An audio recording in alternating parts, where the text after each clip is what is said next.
Hello everyone, welcome to your channel Sir Birendra. I hope you all are doing great. This is the video for all people who are appearing for IELTS General. This is the sample test for IELTS listening. Kindly pay attention to all the instructions being given in the video. Kindly complete the test and I'll meet you at the end of the video with your scores.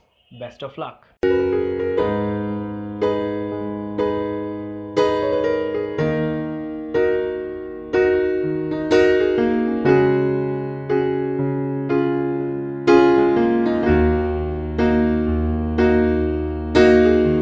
Part 1.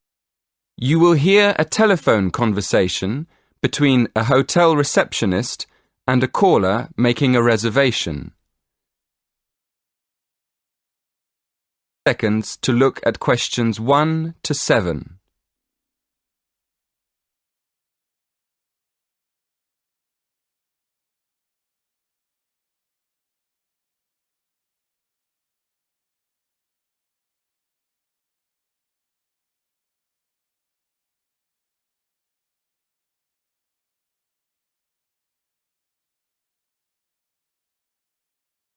Now we shall begin. You should answer the questions as you listen, because you will not hear the recording a second time. Listen carefully and answer questions 1 to 7.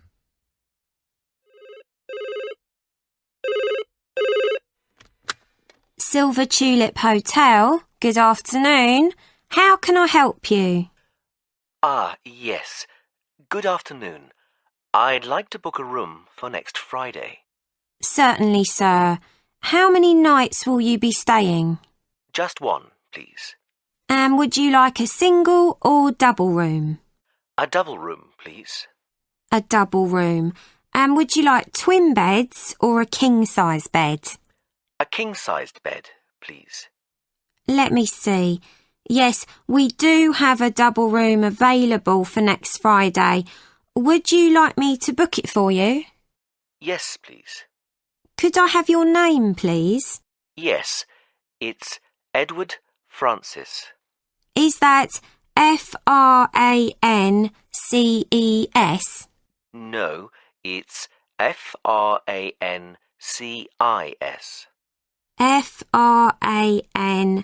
Francis. Yes, that's right.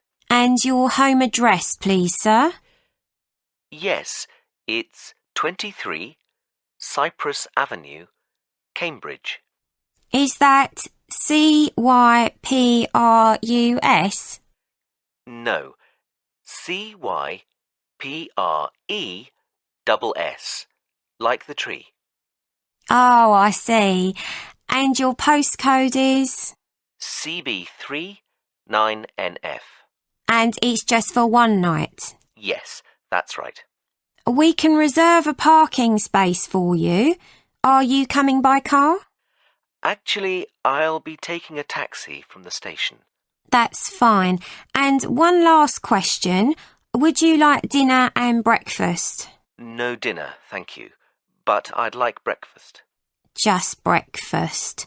So, to confirm, you're arriving on Friday the 16th of April and leaving on Saturday the 17th. That's one night in a double room with a king-size bed with breakfast. That's right.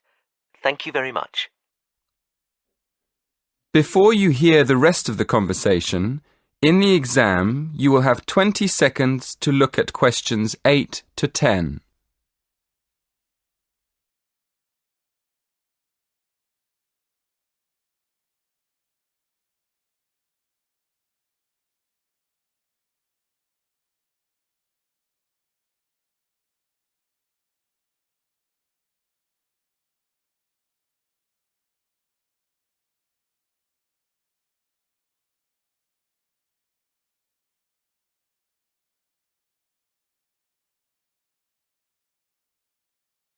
Now listen carefully and answer questions 8 to 10.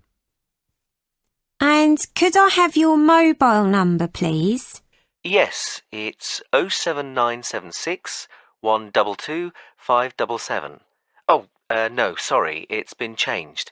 It's 07961 121 597.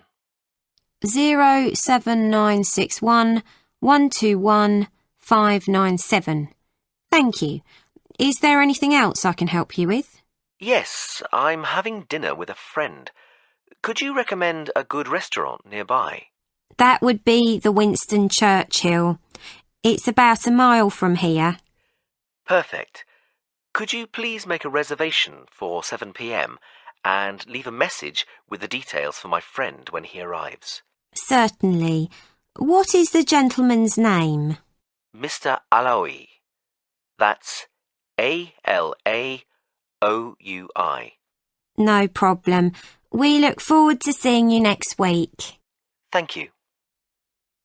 That is the end of part 1. You now have half a minute to check your answers.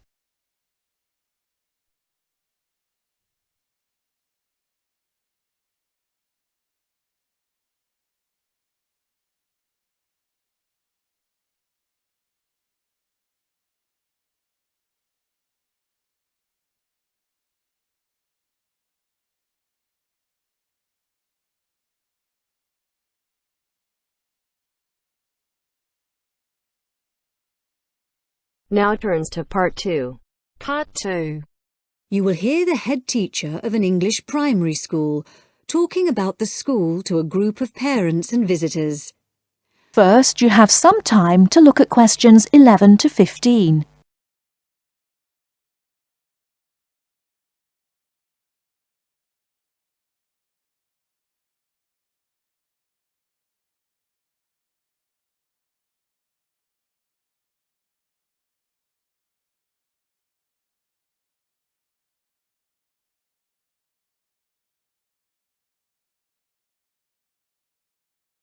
Now, listen carefully and answer questions 11 to 15.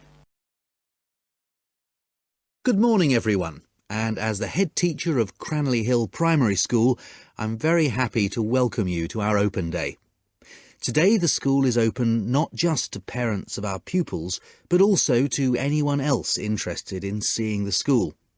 I'll start by telling you about the school, and after that, you can walk round and see it for yourselves. We take most of our pupils from the two nearby villages of Seabourne and Millthorpe. These were once coal mining villages. There have been coal mines here since the 1830s. When the school was originally established, way back in 1899, almost every child's father worked in the mines. However, the coal mines were closed in 1983, and many people left the area as a result. Nowadays, most of the remaining inhabitants tend to commute to work in the city rather than working locally.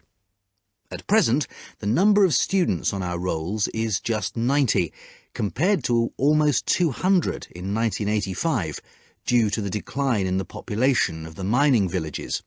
And the staff see this as a big bonus because we know each student personally. The school is very involved in the local community, and we are especially proud of our status as Great Britain's first school to be entirely powered by wind energy. This project began several years ago when it was decided that a wind power turbine should be installed in the school field. This now supplies the school with all the electricity we need, and there is also power left over for the villages nearby. The opposite situation to that in the past, when it was the villages which supplied the school with power in the form of coal from the mines. The project has been of enormous benefit to the school in other ways as well. It has allowed exciting learning opportunities about electricity generation, and the turbine has also inspired poetry, art, and even our own song. It also allows teachers to introduce global issues such as carbon dioxide emissions and global warming to the students. I feel it may be irresponsible to burden young children with worries about global issues which are insoluble, but by actually using wind power as a non-polluting, renewable source of energy, instead of using fossil fuels such as oil or gas, we are offering practical solutions to our pupils in their own environment. The school is also extremely involved in other environmental issues. In the last few years, we've developed our school field into what we now call our secret garden, which you will have a chance to explore shortly. Here, the pupils have their own organic vegetable patch, and another special feature of the school is that the vegetables grown here are used in the school kitchens for school lunches, with any extra ones being taken home by the children to share with the community. Before you hear the rest of the talk, you have some time to look at questions 16 to 20.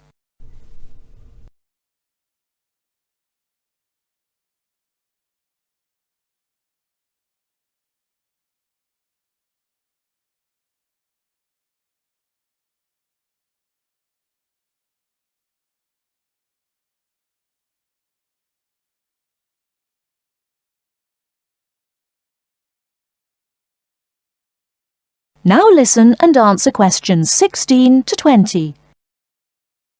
Now, I'd just like to tell you some of the things to look out for as you go round the school site. At present, we're standing just at the front entrance to the school facing north, and as you can see, the ground slopes up quite steeply behind the school. To our right, we have the car park, OK? And to our left, we have our sports field. This is just for training and informal games. We use the village football field for our under-11 matches. At the far end of the car park is our recycling centre. This is for things like paper, glass and so on, and everyone is very welcome to make use of it. Immediately behind the school to the north, we have the play area.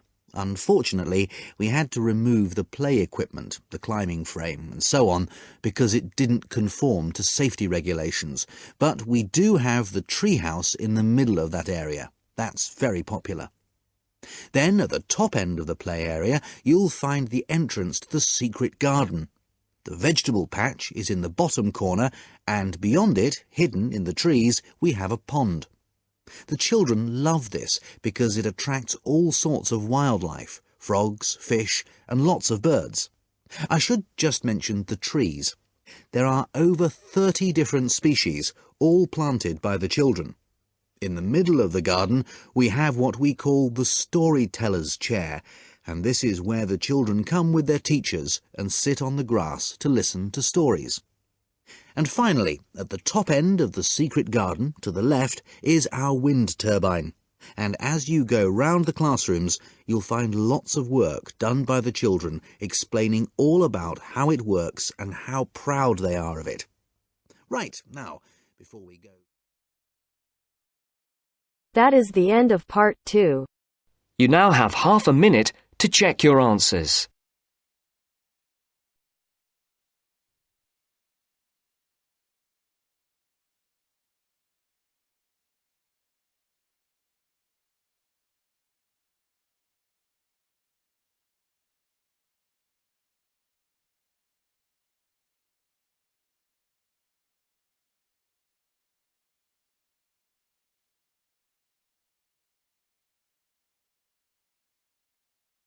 Now turns to part 3.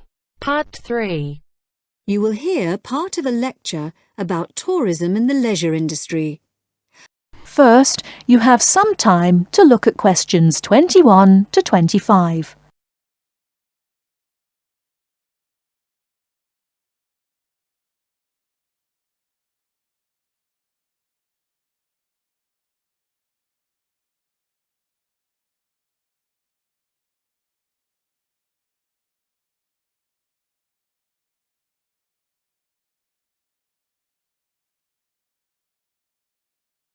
Now listen carefully and answer questions 21 to 25.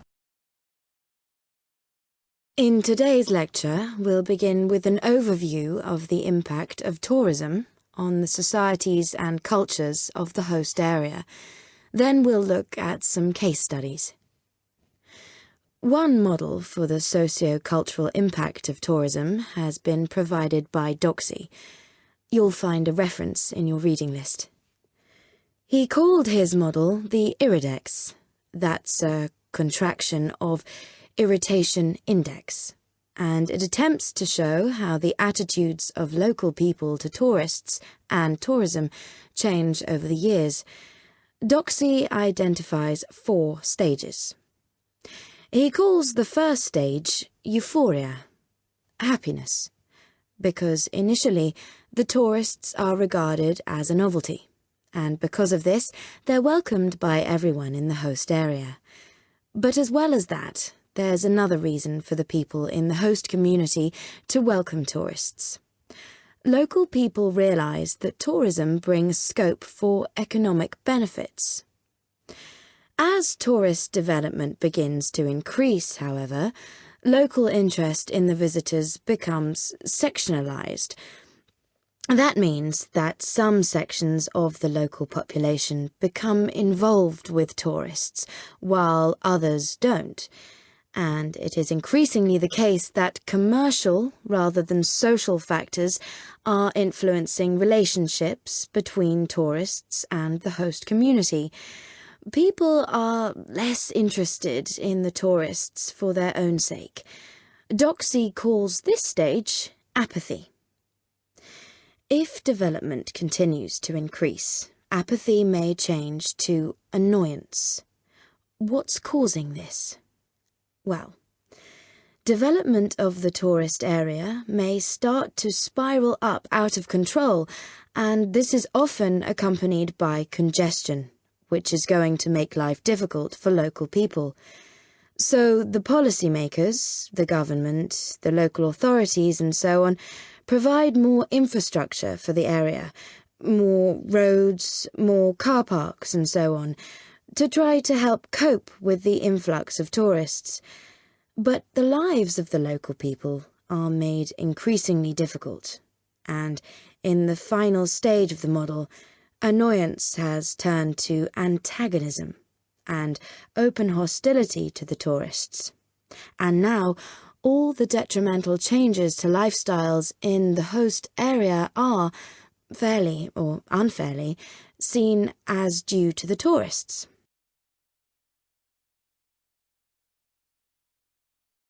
Before you hear the rest of the talk, you have some time to look at questions 26 to 30.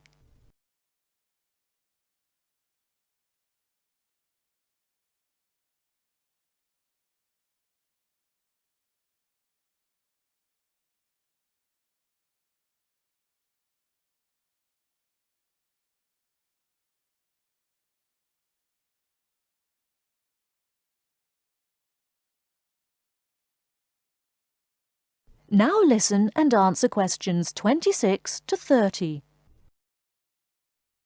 Well, this sort of pathway is certainly a fairly good reflection of what happens in some tourist destinations. But Doxey's model has drawn a number of criticisms. The most significant is that it suggests a very negative attitude to the socio-cultural effects of tourism. The fact that the model is unidirectional, that it only works in one direction, seems to suggest that decline in the host-visitor relationship is inevitable. Now, in practice, fortunately, things aren't always quite like that. If you look at real situations, you'll see that the relationships between local people and tourists are rather more complicated and prone to greater variation than this model suggests. So the model is really rather oversimplified. In fact, studies have highlighted quite a few positive effects of tourism.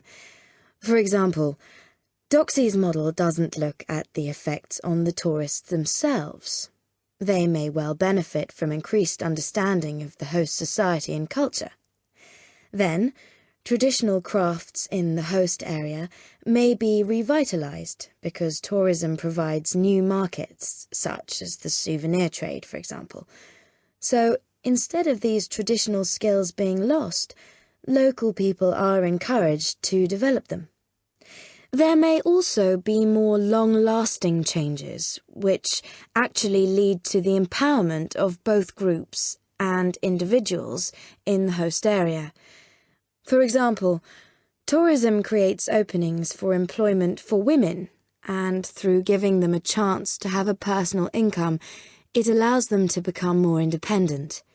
In addition, because tourism tends to work through a very few languages that have worldwide usage, those working in the tourist industry may be encouraged to acquire new languages, and this will empower them through providing wider access to globalized media and improving their job prospects in a wider context. Right, now we'll take a short break there, and then we'll look at a couple of case studies and see how far the points we've discussed so far apply to them. That is the end of part 3. You now have half a minute to check your answers.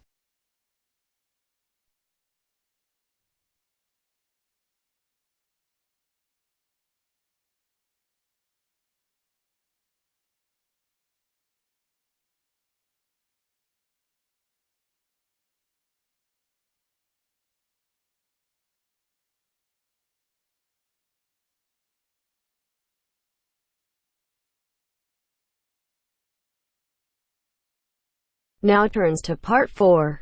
Part 4. Listen to part of a lecture that an architect is giving about the Millennium Dome. Read the summary below before you listen. First, you have some time to look at questions 31 to 40.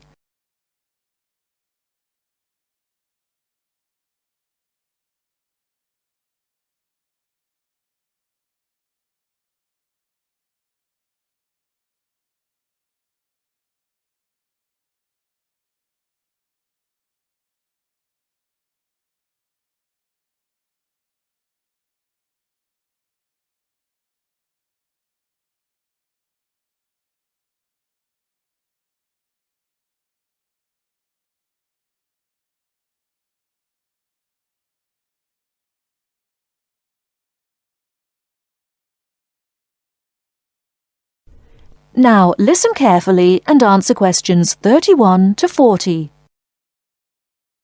Ask why the Millennium Dome is so unpopular, why people are so upset by it.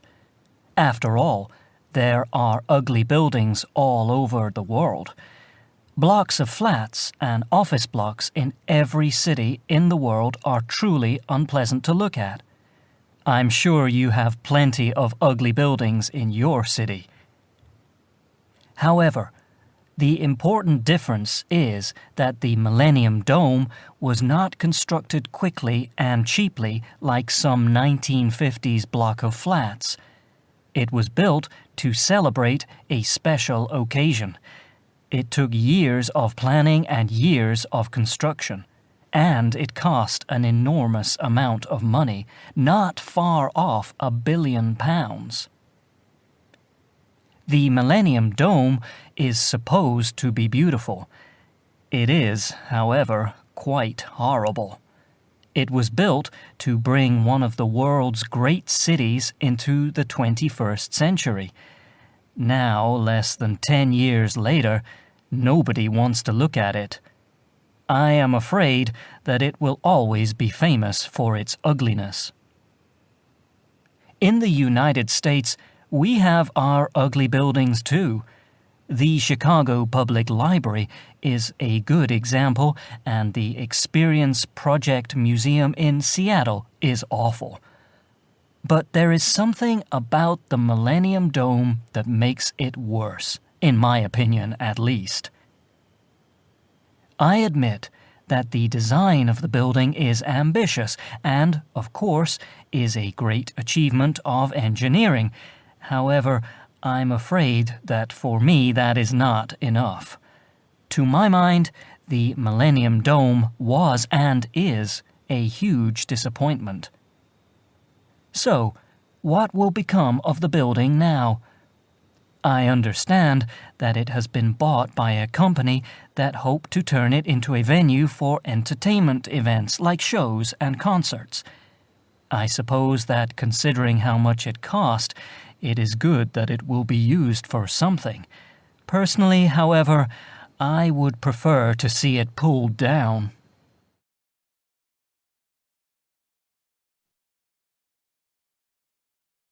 That is the end of part 4. You now have half a minute to check your answers.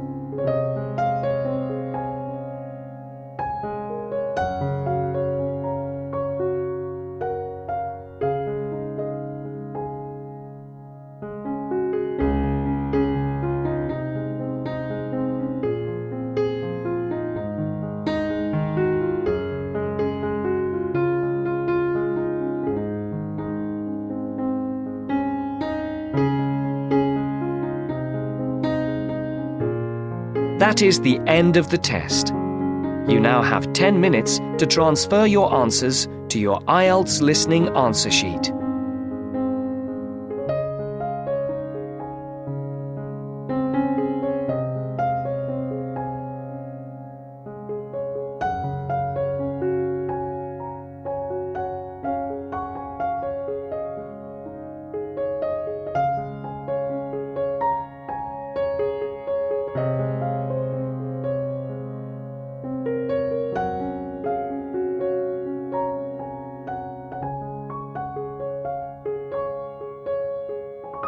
Congratulations, you have completed the test. Don't forget to comment your score and don't forget to like, share and subscribe the channel for more videos. Thank you.